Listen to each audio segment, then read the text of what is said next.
I'll fully paraphrase your hot work narration, keep the pacing for 11 labs, and format it with exactly one blank line between paragraphs and no quotes. The torch sounds like progress, a clean hiss, bright sparks, and the comfort of a job that looks controlled. Up on the upper deck, the welder cuts pipe with steady hands, and everyone nearby feels safe because the flame is where they can see it. But the donkey professor doesn't watch the blade.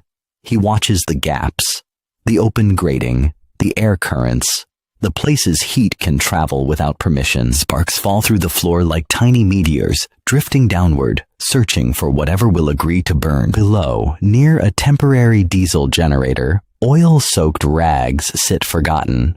Not dramatic, not suspicious, just waiting for one hot particle to land. Ignition happens fast. A flash fire blooms, hungry and sudden, licking toward cables, equipment, and the people who realize the hazard was never only on the deck above. The professor steps into the smoke edge and sniffs once, then points to the real cause, not the torch.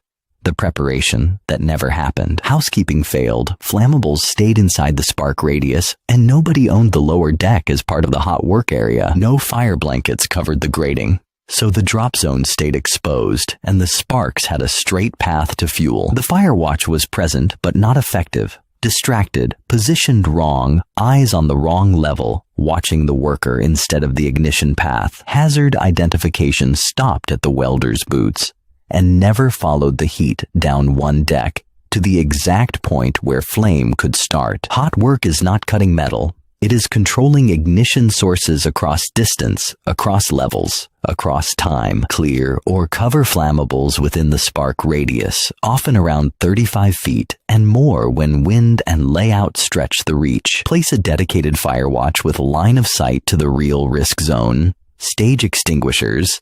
Keep gas testing active when required, and stop the job when conditions shift. The lesson is brutal because it's ordinary. Most fires begin with something small, left behind, treated as later. Later becomes ignition. Ignition becomes panic.